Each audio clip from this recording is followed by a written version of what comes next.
Command, this is Overwatch. I am declining the shot due to civilian presence. Silence on the radio. Then came the shouting. Staff Sergeant Evelyn Hartley kept her finger off the trigger. The Barrett 50 was steady. Target marked at 3,200 meters. But through her scope, she saw what command wouldn't admit: 6 civilians in the kill zone. 2 of them children. One shot would complete the mission. One shot could repeat the mistake that took her father's life. In that moment, she heard him again. The hardest shot isn't the one at the longest range. It's the one you refuse to take. Evelyn exhaled and lowered the rifle. Welcome to Grateful Stories, where tales of compassion and kindness are told. Let's uncover what really happened. The wind rolled off the Wyoming hills like a restless tide, slipping across the dry flats of Fort Redding's marksmanship range. The facility, tucked deep into government land, wasn't visible on public maps. Most of the men here preferred it that way. Evelyn Hartley stepped off the transport van wearing standard BDUs. No insignia, no name tag, no unit patch. Just a faded cap pulled low over her eyes and a tightly clutched clipboard pressed to her chest. Nobody paid her any real attention. They saw the lack of rank, the absence of gear, the way she walked like she didn't belong. Weather girl, range tech, observer. She walked past a group of snipers tightening sling mounts on their rifles. None of them looked up. One of them, Specialist Travis Kerrigan, smirked and muttered, "Here comes Doppler Barbie." The joke landed. Light laughter followed. Evelyn didn't react. She crossed behind the firing line and moved quietly to the far edge of the concrete overhang, where the range conditions were recorded and logged. She sat on the low bench, opened her clipboard, and began jotting figures: wind shear, humidity, pressure gradients. Her handwriting was fast, neat, controlled. On the field, the shooters were prepping for the day's main challenge, a simulated cover fire scenario at extreme range. The parameters: 3,000 meters minimum, changing winds, high elevation.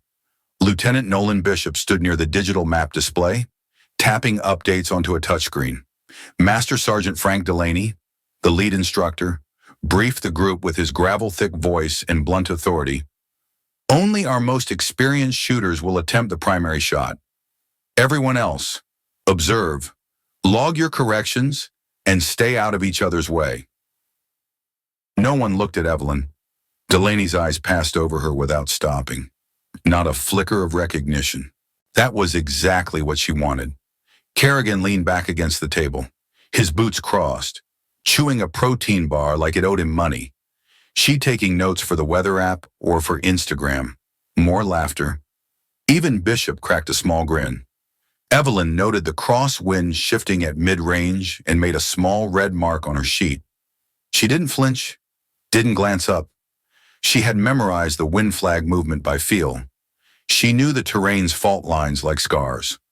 What they didn't know was that she'd already run this shot on her own 14 times in the mountains 2 counties north, using a broken scope and hand-reloaded rounds. The shooters took position one by one. Kerrigan was up first.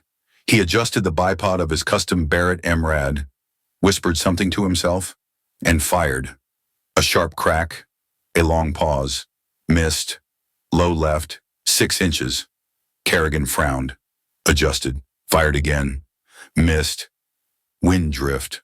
The spotters started murmuring. Kerrigan pulled back from the scope with a frustrated grunt. Bishop stepped in. Next, shooter after shooter failed to land center mass at 3,000 meters. Even the best among them only managed glancing hits or edge strikes. Delaney shook his head. Winds unpredictable today. Might not be possible. That was Evelyn's cue.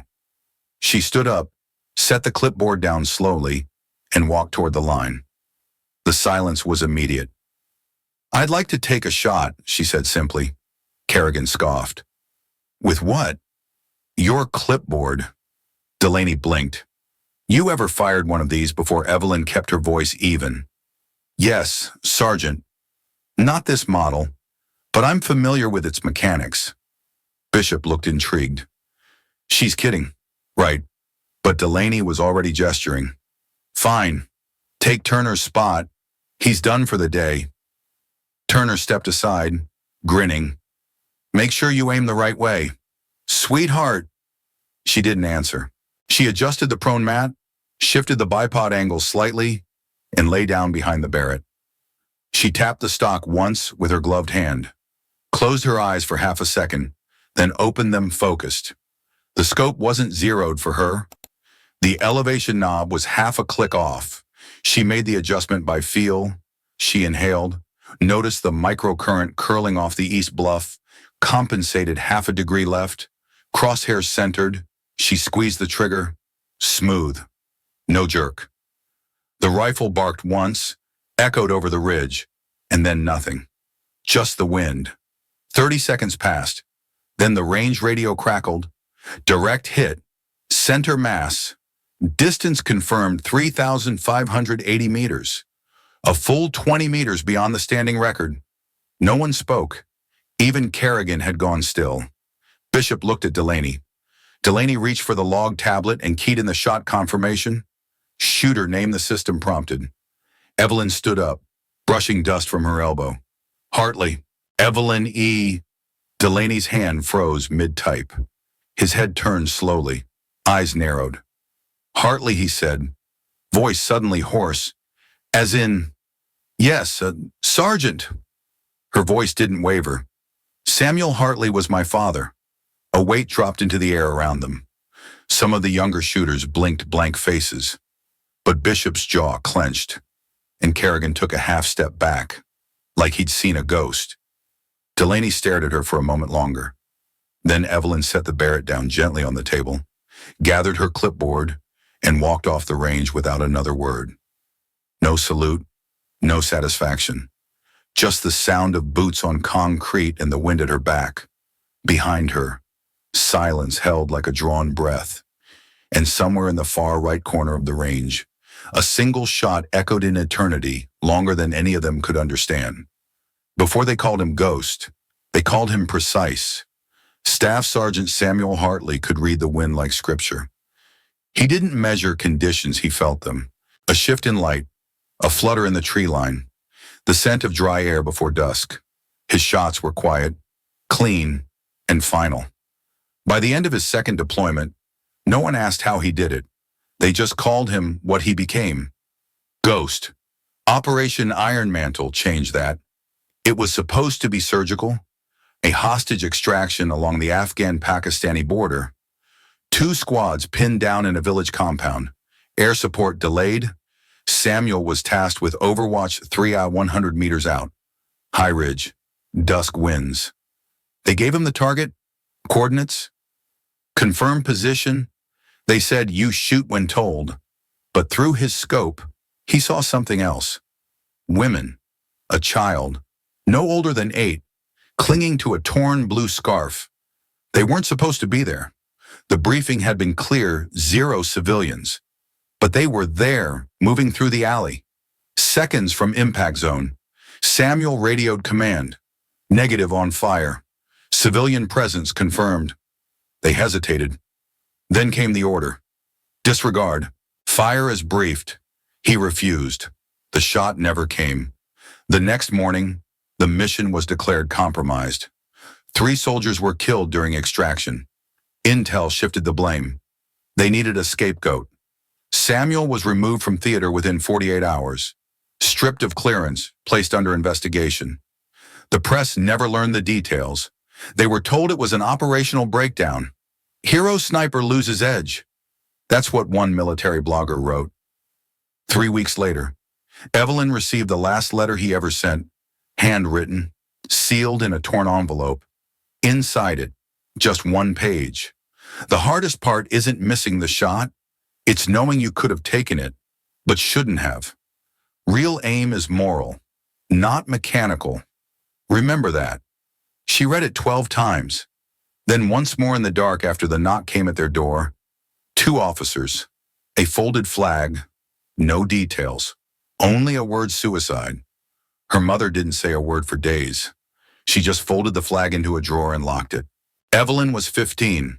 At night, she would lie in bed and replay the fragments of sound she remembered from the range. Her father's footsteps on gravel, The way he'd whisper wind corrections as if teaching someone who couldn't hear them yet. 2 knots left. Valley push, quarter tilt, no spin drift. She kept hearing them, even after the uniforms stopped showing up at the house.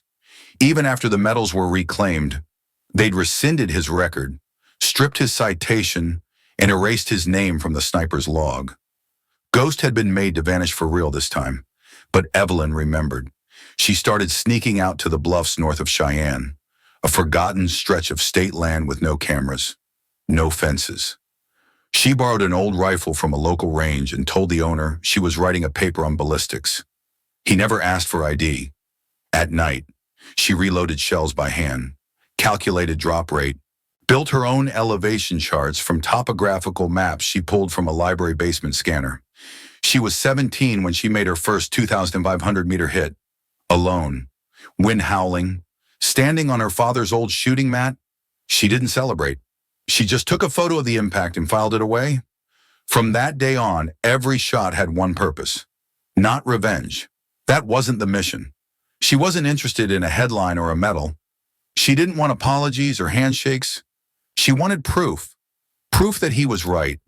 That he hadn't hesitated because he was weak, but because he was the only one who understood what it meant to shoot with integrity.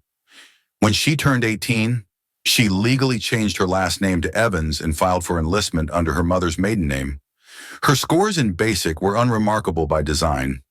No one noticed the way she logged barometric pressure without being told, or how she knew when to blink during recoil to avoid flinching.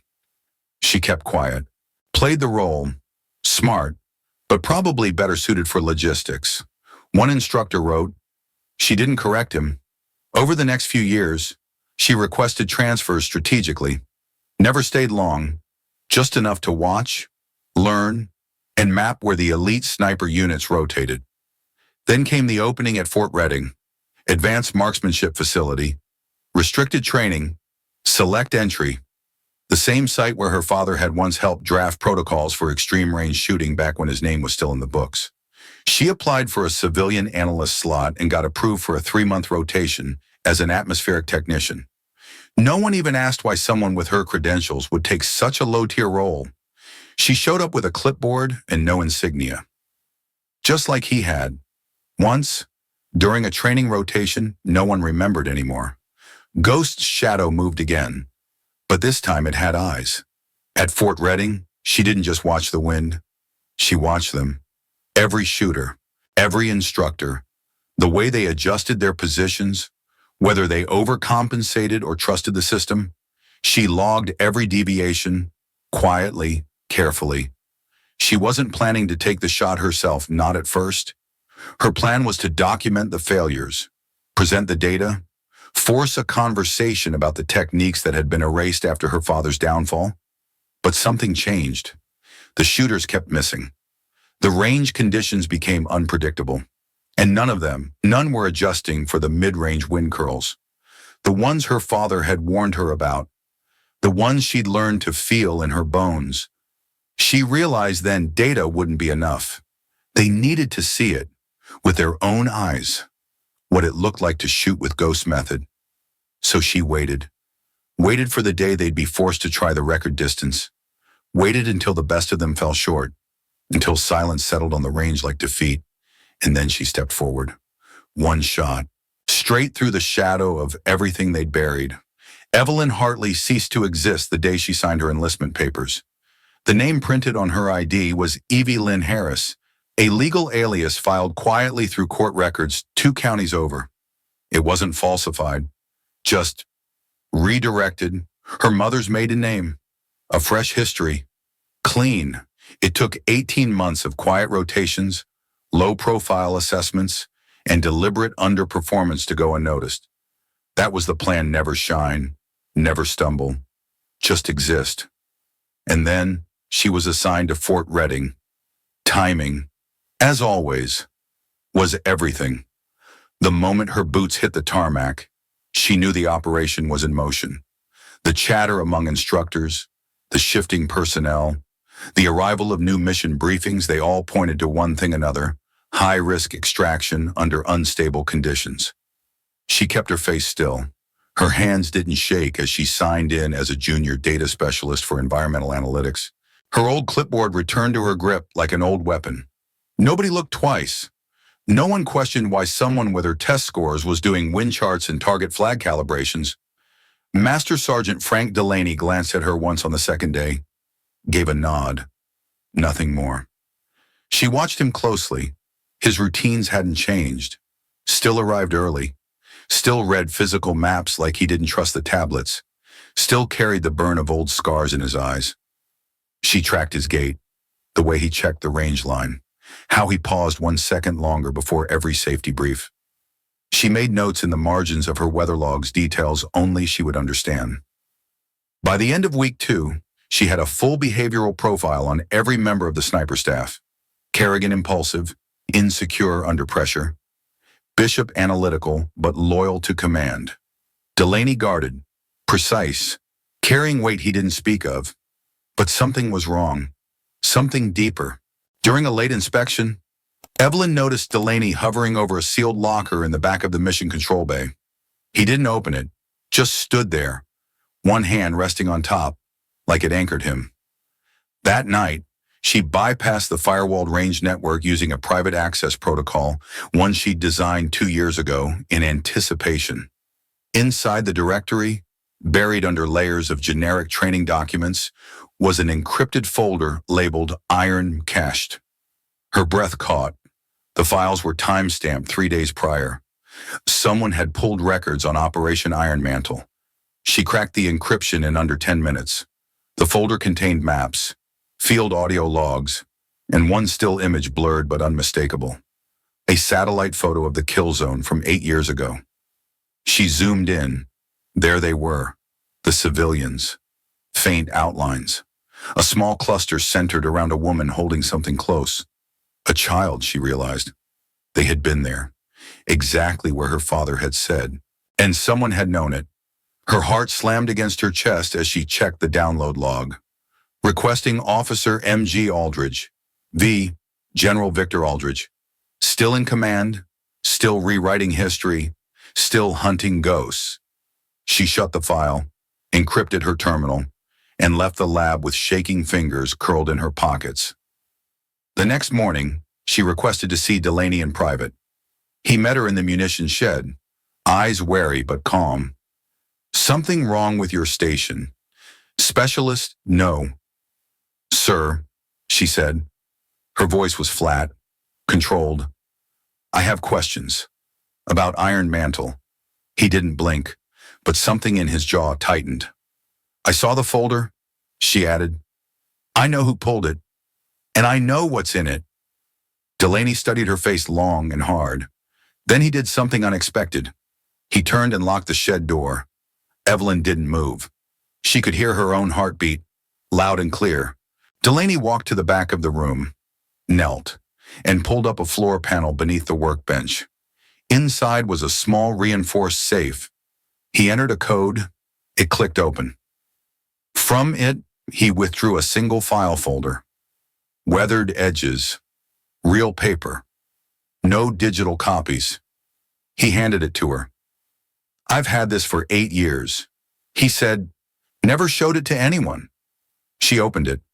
Inside signed witness reports, photographs, and a full transcript of a voice exchange between Samuel Hartley and Central Command. She read the line that mattered most Hartley civilians in the alley. At least 5. I confirm visual, command disregard, proceed with fire. Hartley negative, withholding fire. There it was, in black and white. He hadn't failed. He hadn't broken protocol. He had done exactly what a sniper is supposed to do. Protect lives. Evelyn looked up slowly. Delaney sat on the bench, elbows on his knees. I was on the ground team. I saw the aftermath. I knew he was right. Then why didn't you speak up, she asked quietly. He exhaled. Because I was told if I did, the rest of the mission would be compromised. Lives would be endangered. I believed them. And now Delaney's eyes met hers. Now I see what belief cost. There was a long pause, and then Evelyn closed the file, slid it gently back into his hands, and said, You know this is happening again. Right, Delaney nodded. She stood. I'm going to prove it. Not in theory, not in numbers, in action. She moved to the door. Delaney didn't stop her. Evie, he called before she opened it. She turned. When you pull that trigger, make sure they can't say it was luck. She held his gaze. They won't. Then she left, walking straight into the firestorm she'd been preparing for since she was 15. The final part of her infiltration was already in motion. The mission brief had just come through. She'd read it, memorized it. The parameters were nearly identical to Iron Mantle mountain terrain, weather volatility, extreme range overwatch, and once again, Aldridge was listed as commanding authority. It wasn't coincidence, it was repetition, but this time, there'd be no cover-up. This time, someone was watching. The operation brief was sparse, the kind of sparse that hides everything important. Extraction Team Alpha was set to retrieve a high-value asset in the northern valleys along the Kyrgyzstan border. Limited air support, mountain terrain, strong gusts expected. Evelyn read the document twice, then again with Delaney standing silently at her side. Same conditions, same range, same denial of margin. They were doing it again. This time, she'd be the one behind the rifle. At 0400, the sniper team assembled at the pre-flight bay. When Delaney called her name for primary shooter, the silence that followed was long enough to sting. Kerrigan blinked twice and then scoffed. Wait, her bishop looked over, his brows low. He didn't speak, just watched. No objections, Delaney said flatly. Unless someone wants to contest the 3,580-meter hit she made last week. No one answered. Evelyn stepped forward, picked up her gear. The Barrett she was issued wasn't standard. It had been upgraded with a composite stock, extended barrel, and a multi-variable weather scope. She recognized the customizations. Someone had approved this setup for one reason: only extreme range under dynamic weather. She ran a quick systems check, scope calibrated, barrel cold bore confirmed, ammunition custom loads, the kind her father once swore by.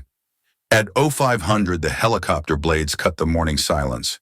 She sat beside Bishop in the back, watching the sky through an open panel. The mountains below emerged like old scars, jagged, vast, and waiting. They landed 4.7 kilometers from the Overwatch Ridge. The team moved fast, no chatter, only hand signals and breath. By the time they reached position, the sun was cresting the far ridgeline, throwing pale gold light across the valley. Evelyn dropped to one knee and surveyed the terrain. Target zone was across a gorge, 200 meters. Light wind from the southwest, unpredictable air layers. Bishop set up his spotting gear beside her. His voice was low, barometric pressure dropping, stratification between 1,200 and 1,600 meters. Expected, Evelyn replied. We'll track it live. She laid prone, body aligned perfectly. Every motion was precise, automatic. The rifle became part of her structure. Through the scope, the world compressed. Rock formations, dense pine clusters, extraction point just outside a partially collapsed stone hut, then movement. At first, she thought it was the asset, but it was too far from the extraction team's route. She zoomed in, then stopped breathing. 6 civilians, 3 adults, 2 teenagers, 1 small child, walking single file near the outer ring of the designated fire corridor. They weren't supposed to be there. Visual on civilians, she said quietly. Grid Echo 3-7. Bishop shifted his scope.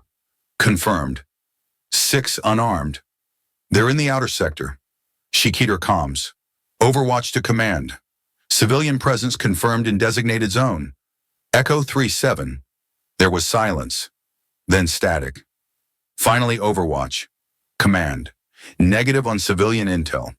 No civilians reported in operational radius. Evelyn's voice didn't change. Visual is verified. 6 in motion. 1 child. Crossing secondary kill zone. Pause. Proceed as briefed. She closed her eyes for half a second. Her finger hovered above the trigger. The moment stretched. Wind curled through the gorge. Bishop didn't say a word, but she could feel his breath tighten. She lowered the rifle. "Command," she said calmly. "I am declining the shot due to confirmed civilian presence." There was no answer. Not yet. Then chaos. "Overwatch. This is command. Repeat your last. Did you just decline an active order?" "Affirmative. You are under directive. This mission is time-sensitive. Extraction team is approaching hot zone." Evelyn didn't lift the rifle. Bishop, slowly, tilted his recording rig and began capturing the valley floor through his own scope. "Getting confirmation shots," he muttered. "Timestamp, GPS log, angle recon, all of it. Overwatch. Respond. Acknowledge this is a direct violation of mission command."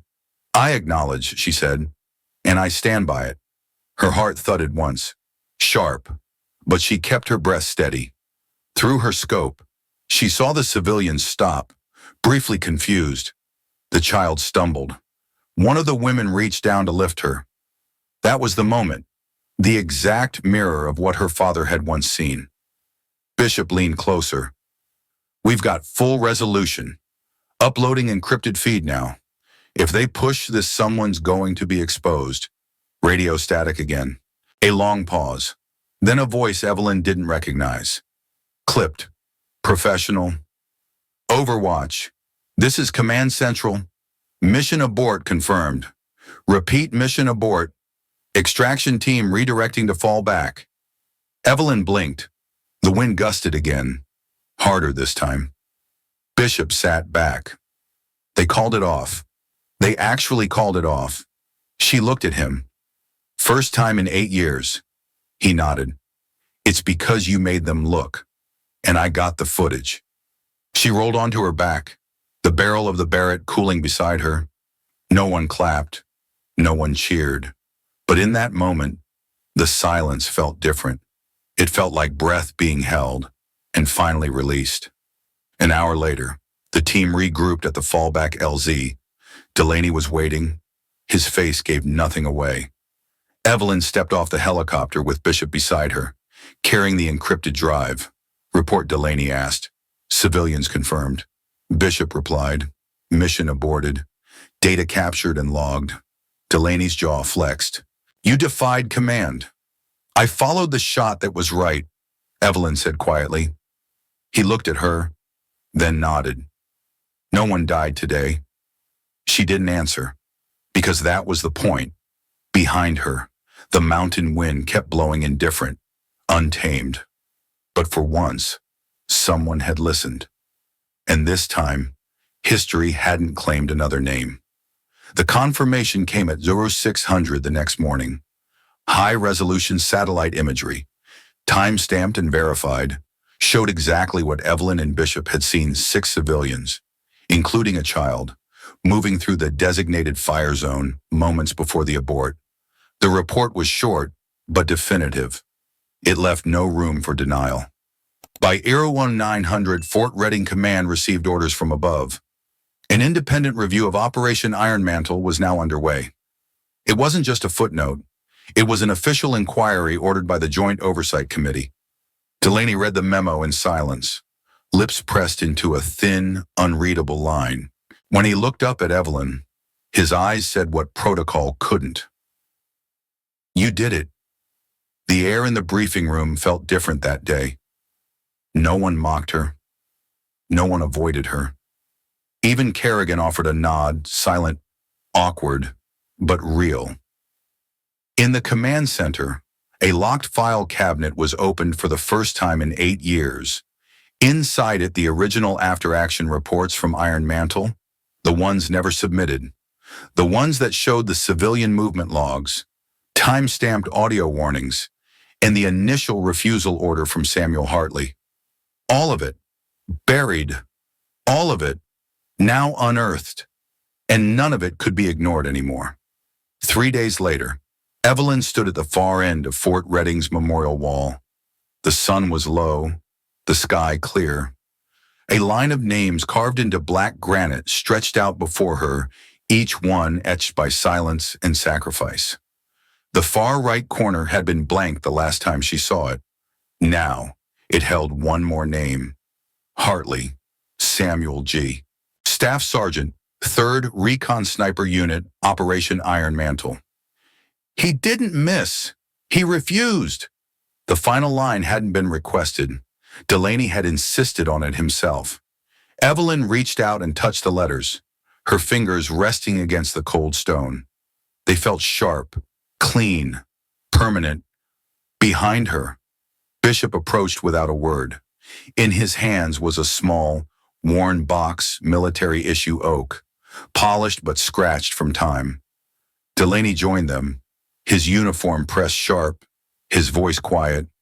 "Your father's patch," he said, handing it over, "and the marksman's medal he never received." Evelyn opened the box. Inside and resting on a strip of velvet was the dark green sniper tab with 3 gold stars. Beneath it, a silver medal engraved with her father's initials. Still pristine. No ceremony. No speeches. Just truth returned to where it belonged.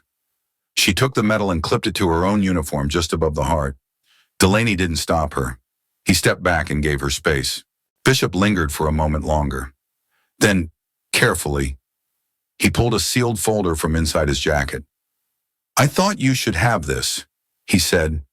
"It's not finished, but it's a start." Evelyn accepted it. The cover bore no title, just coordinates. A list of redacted operations with overlapping traits, civilian casualties, record inconsistencies. No shooter ever blamed except one. It wasn't just about her father. It never had been. She closed the folder and looked out across the range. The wind shifted again, cool and soft, brushing her hair back like a whisper. Then she turned and walked. No orders, no next assignment, no destination filed, only silence in her footsteps and purpose in her spine. Delaney watched her go. Bishop stood beside him. Quiet. "You think she's done?" Bishop asked after a long minute. Delaney shook his head. "No, not even close." At the far gate, Evelyn paused. She looked back just once, toward the wall, toward the name, toward the place that had tried to erase them both. Then she looked down at the folder in her hands and walked into the future. Some bullets echo through valleys and steel. Other leave no sound at all, but they still change everything. Not every bullet makes noise. Some change everything just by not being fired.